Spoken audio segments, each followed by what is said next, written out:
যাচ্ছি বৃন্দাবনে ধামে, সেটুকু তো আমরা গোবিন্দের চরণে আত্মসমর্পণ হয়ে মধুর নাম শ্রবণ করতেই পারি। বলবে মাগো, নাম শুনলে কি হবে?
শিবের চরণে মাথা রেখেছে। বাইরে বেরিয়ে বলছে, জানো আমার বাবা ঘুমিয়ে পড়েছে। তোর বাবা ঘুমিয়ে পড়েছে, ধূপ দীপ জ্বলছে না? বলছে হ্যাঁ, ধূপ দীপ সব জ্বালিয়েছে, কিন্তু বাবা ঘুমিয়ে আছে। সব ভক্তরা ঘরে গিয়ে দেখে শিব চরণে তার বাবার মৃত্যু হয়েছে।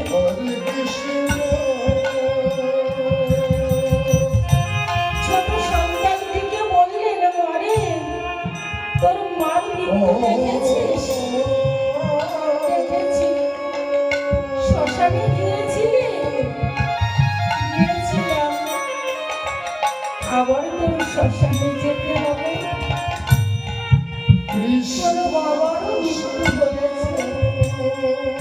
ছেলে মেয়েটি তখন সেই শিব চরণে পড়ে আশ্রে কাঁদতে লাগলেন। বলুন আমার কি অপরাধ?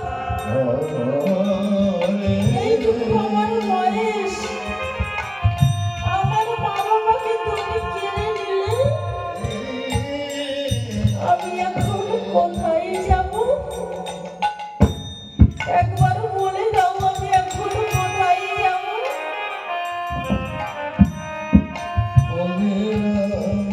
আমি তো মনে বিশ্বাস নিয়ে কৃষ্ণ নাম করেছিলাম, সেই সময় তুমি আমার বাবাকে কেড়ে নিলে। সেই পাড়ার জমিদার খবর পেয়ে ওই মন্দিরে এসেছে। এসে ওই ছোট্ট মেয়েটির করুণ দশা দেখে জমিদার মশাই তাড়াতাড়ি বলে তুলে নিয়েছে। বলছি, মারে তোর চিন্তা নেই, আমি তোর আছি। যেই শুনেছে মাগো ওই মন্দিরের পূজারি মারা গেছে, কত না ব্রাহ্মণ একসঙ্গে চলে এসেছে। জমিদার মশাই, আমি ভালো পূজা করতে পারি। ও বলে আমি ভালো করতে পারি। কিন্তু জমিদার মশাই বললেন, আজ থেকে এই মন্দিরে কোনো ব্রাহ্মণ দিয়ে আমি পূজা দেব না। বললেন, তাহলে কে পূজা করবে? বলছে, আমার এই মেয়ে পূজা করবে। ব্রাহ্মণ বললেন, মেয়ে মানুষ হয়ে পূজা করবে, ঠাকুর ঘরে ঢুকবে? মেয়ে মানুষ কি পূজা করতে পারে? কেন পারে না? ব্রাহ্মণরা মেয়ে মানুষদের পূজার ঘরে ঢুকতে দেয় না। কেন পারবে না? অনাদির আদি গোবিন্দ আমার যুগে যুগে রাধারানীকে বড় করে এসেছেন। সত্য যুগে কে ছিলেন? নারায়ণ। নারায়ণের ধরনে কে ছিলেন? লক্ষ্মী। মাগো তোমরা কি বলো যে লক্ষ্মী নারায়ণ? তাই বলো না? কিন্তু নারায়ণ লক্ষ্মী কি বলো? লক্ষ্মী নারায়ণ। তাহলে লক্ষ্মীকে বড় করেছেন। ত্রেতা যুগে রাম। তোমরা কি বলো? সীতারাম। সীতাকে বড় করেছেন। তারপরে রাধা কৃষ্ণ। তাহলে তো আমরা বলতাম কৃষ্ণ রাধা, কিন্তু বলেছে কি রাধা কৃষ্ণ। যুগে যুগে ভগবান মেয়েদের আগে স্থান দিয়েছে। আর আমার মেয়ে কেন পূজা করতে পারবে না? ব্রাহ্মণরা চলে গেল। বললেন, মারে আজ থেকে এই মন্দিরটা আমি তোকে দান করব।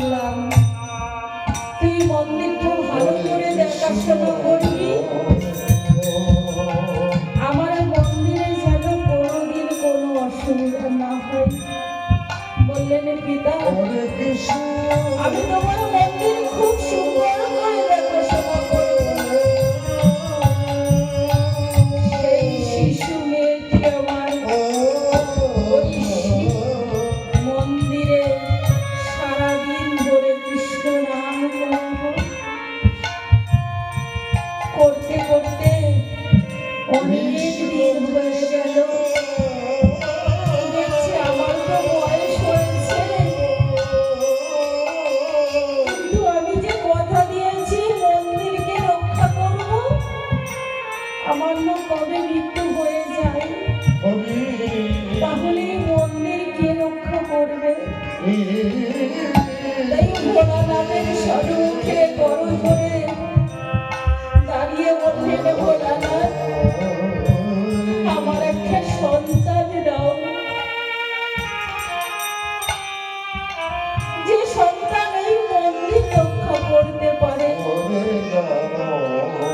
ভোলানাথ আবার ভোলা ভালা তো, সঙ্গে সঙ্গে আশীর্বাদ করলেন, তোর একটা সন্তান হোক। পাশে মা আমার অন্নপূর্ণা দাঁড়িয়ে আছে। ভোলানাথকে বললেন, স্বামী কি আশীর্বাদ করলে তুমি? কেন? ও যে সন্তান চেয়েছে, চেয়ে দেখো ওর হাতে শাখা নেই, ওর কপালে সিঁদুর নেই। ওর যদি সন্তান আসে তুমি ওকে ভুল বুঝবে, এই মন্দির থেকে ওকে বের করে দেবে, তুমি তোমার আশীর্বাদ ফিরিয়ে দাও। ভোলানাথ বললেন, আমি যে আশীর্বাদ করি সেটা তো আর ফিরিয়ে দিই না। অন্নপূর্ণা বললেন, শোনো স্বামী, তুমি আশীর্বাদ করলে ওকে সন্তান হবে, ওই সন্তানের জন্য যদি ওই মন্দির ত্যাগ করতে হয়, তাহলে আমি তোমাকে ত্যাগ করে চলে যাব। বললেন, তাই হবে, তবু আমি আশীর্বাদ ফেরত নিতে পারবো না। মাগো, কিছুদিনের মধ্যে সেই মেয়েটি গর্ভবতী হয়ে গেল। গর্ভবতী হলে কি ঢেকে রাখা যায় না? দেখতে দেখতে 7 মাস হয়ে গেছে। মন্দিরের সামনে দিয়ে যারা যাওয়া আসা করে বলছে, দেখ কি অনাচার, যার এখনো বিয়ে হয়নি মন্দিরে থাকে, তার নাকি বাচ্চা হবে। এত অনাচার মন্দিরে সবাই, কথাটা ব্রাহ্মণের কানে পৌঁছে গেল। ব্রাহ্মণরা ছুটে আসলেন রাজা মশাইকে, সেই পাড়ার যিনি ছিলেন তাকে ডেকে নিয়ে আসলেন। বললেন, দেখেন আমি বলেছিলাম না মেয়ে মানুষ পূজা করতে পারবে না, আপনার মন্দিরে কি অবস্থা দেখুন, মন্দিরের মধ্যে আজ গর্ভবতী হয়েছে, এ মন্দির অপবিত্র হয়ে গেছে, বিচার করুন। রাজামশাই বললেন, মারে তুই মন্দিরের ভিতরে আয়। ভিতরে ঢুকলেন, বললেন, বল মা তুই গর্ভবতী কেমন করে হলি? বলছে, আমি ওই ভোলানাথকে বলেছিলাম তোমার মন্দির দেখাশোনা করবার জন্য আমার একটা সন্তান দাও, তাই ওই ভোলানাথ আমাকে সন্তান দিয়েছে।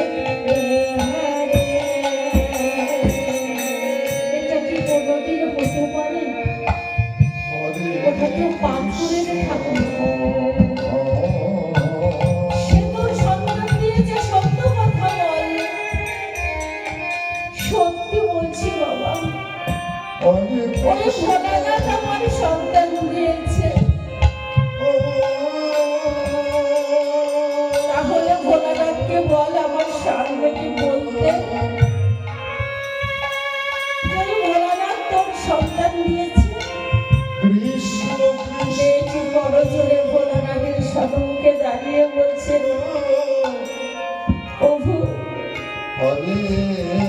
আজ আমার সম্মান চলে যাই, তুমি একবার সাড়া দাও,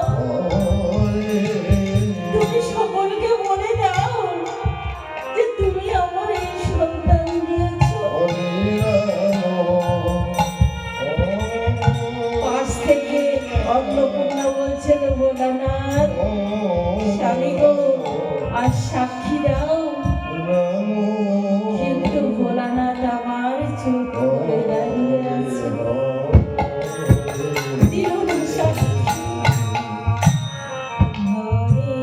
মেয়েটির সকলে মিলে চুলের মুঠি ধরে মন্দির থেকে বের করে দিল। বলল, এই গ্রামে তোর আর থাকা হবে না, তোর যেন মুখ দর্শন না করতে পারি। ছেলেটি মেয়েটি আমার মন্দির থেকে বেরিয়ে বলছে যে প্রভু সেই শিশুকাল থেকে কৃষ্ণ নামে পড়েছি, এই বয়সে এসে আমি এখনো কোথায় যাব? একবার বলে দাও প্রভু, আমি এখনো কোথায় যাব?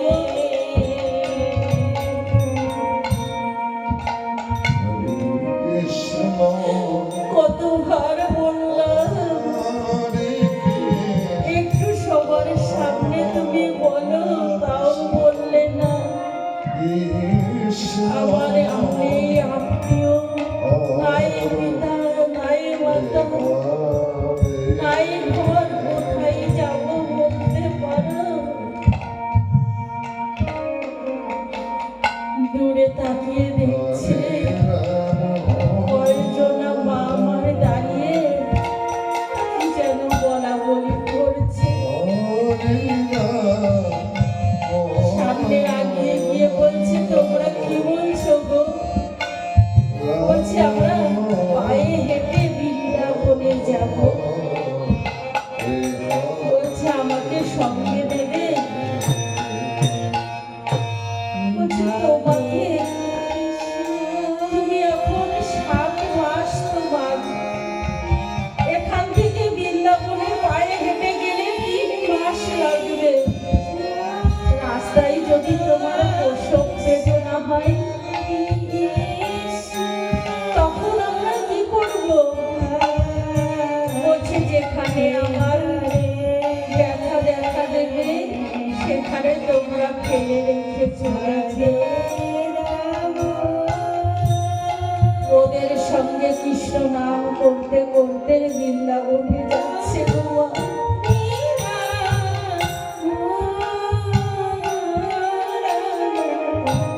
বৃন্দাবনে পৌঁছাতে আর 10টা দিন বাকি। রাত হয়ে এসেছে,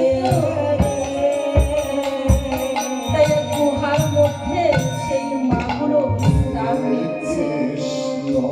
সেই মুহূর্তে ওই মার প্রসব যন্ত্রণা উঠে গেল। বলছে, এখন কি করব?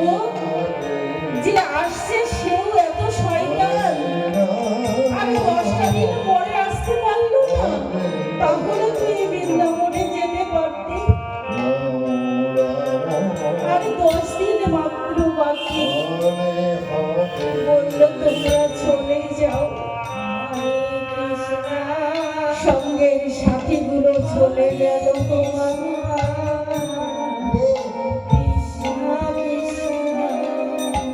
সেই মার একটা সুন্দর পুত্র সন্তান হলো। পুত্র সন্তান হওয়ার পরে বলছে, তোর জন্য আমার এত কিছু, তুই আমার ঘরে আসলে বলে আমার মন্দির ছাড়তে হলো, গ্রাম ছাড়তে হলো। আজ তোর জন্য আমি বৃন্দাবনে যেতে পারলাম না। সেইখানে সন্তান সন্তানকে রেখে মা আমার কোমরে ভালো করে কাপড়টা জড়িয়ে নিয়ে হাঁটতে শুরু করলো। আমি বৃন্দাবনে যাবই। কি ভক্তি দেখুন মা। কিছুটা যে আর হাঁটতে পারছে না, তখন হামাগুড়ি নিয়ে যাচ্ছে। হামাগুড়ি দিতে দিতে হাঁটু থেকে হাত থেকে রক্ত নদীর ধারা বয়ে যাচ্ছে। আর হামাগুড়ি দিতে পারছে না, তখন শুয়ে পড়েছে আমার। শুয়ে পড়ে ছেঁচড়ে ছেঁচড়ে বৃন্দাবনে যাচ্ছে।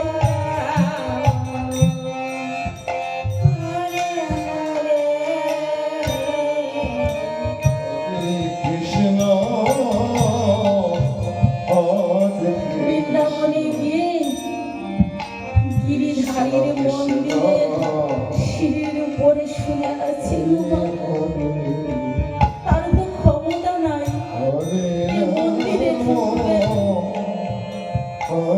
কত লোক এসে মন্দির দর্শন করে চলে গেল। মন্দিরের বাবাজি দরজা বন্ধ করে দিয়ে চলে গেল। মা আমার মন্দিরের সিঁড়ির উপরে শুয়ে আছে। একটু পরে দেখে একটা ছোট্ট বালক এসেছে। এসে বলছিল, মা তুমি এখানে শুয়ে কেন? বলছে, জানিস বাবা, আমারও বড় আশা যে আমি এই বৃন্দাবনের গিরিধারীকে দর্শন করব, কিন্তু আমার তো ক্ষমতা নাই ওই মন্দিরে যাওয়ার। বলছে, মা গো, আমি তোমার হাতটা ধরি, তুমি আস্তে আস্তে মন্দিরে চলো। বলছে, বাবা যাবো তো, কিন্তু ওই যে ব্রাহ্মণ মন্দিরের দরজা বন্ধ করে দিয়ে গেল, আমি খুলে দেব। ধরে তুলে নিয়ে মাকে মন্দিরে বসিয়েছে। মা চেয়ে দেখছে যে ছেলেটি আমার ওই সিঁড়ি থেকে তুলে নিয়ে আসলো, সেই ছেলেটা ওই গিরিধারীর আসনে দাঁড়িয়ে আছে। নিতাই গৌর হরি বল হরি।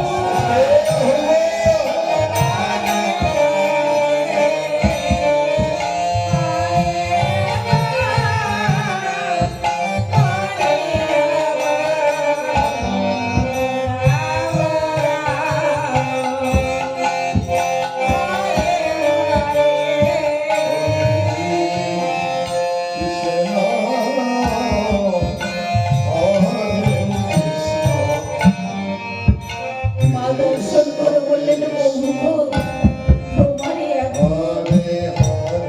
দয়া, তুমি নিজ হাতে আমাকে তুলে নিয়ে আসলে। বললেন, মারে তুই তো আমার দর্শন পেয়েছিস, তুই সেই আশ্রমে আবারই ফিরে যা। মা তখন আবার সেই আশ্রমে ফিরে আসতে গিয়ে ভাবছে, ওই গুহার মধ্যে ওই সন্তানকে ফেলে গেছি, সন্তানটা নিয়ে যাই। গিয়ে দেখছে আগে বৃদ্ধ মা সেই সন্তান কোলে নিয়ে বসে আছে। বলছে, কে তুমি? বলছে, আর বলিস না, আমি এক বৃদ্ধ বুড়ি মা।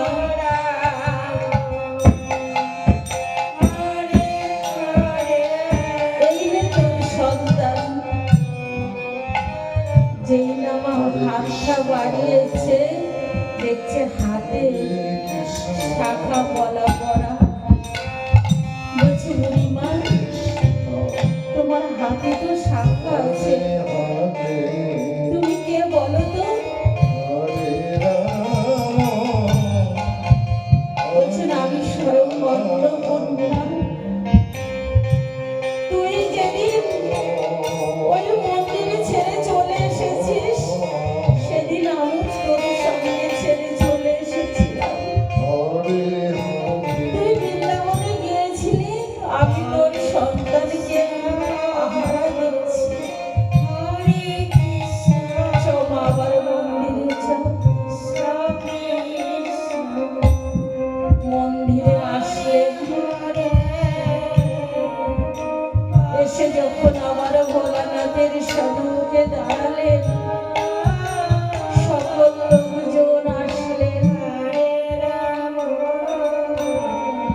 তখন আমার ভোলা বাবা সকলের সম্মুখে সেই সত্য কথাটা বললেন। অন্নপূর্ণা মা আমার বললেন, তখন তুমি বললে না কেন? তাহলে এই মার এত কষ্ট পাই না। তখন কতবার বললাম, তুমি বলো যে তোমার আশীর্বাদে ওর সন্তান হবে। তখন তো তুমি বলনি, এখন বলছো কেন? বলছেন, জানো অন্নপূর্ণা, ও শিশু কাল হইতে কৃষ্ণ নামে করে। সেই দিনে যদি আমি সত্য কথা বলতাম, ও এই মন্দিরেই থেকে যেত। বৃন্দাবনে গিয়ে গিরিধারী দর্শন হতো না। তাই আমি সেদিন সত্য কথা বলিনি। এই কৃষ্ণ নামের এমনই মহিমা মাগো। হয়তো কষ্ট হয়, হয়তো পরমুখী হতে হয়, হয়তো মানুষের কাছে অসম্মান হয়, কিন্তু তবু যদি সে কৃষ্ণ নামে করে গো, গিরিধারীর চরণে সে একদিন না একদিন পাবেই গো। নিতাই গৌর হরি বল।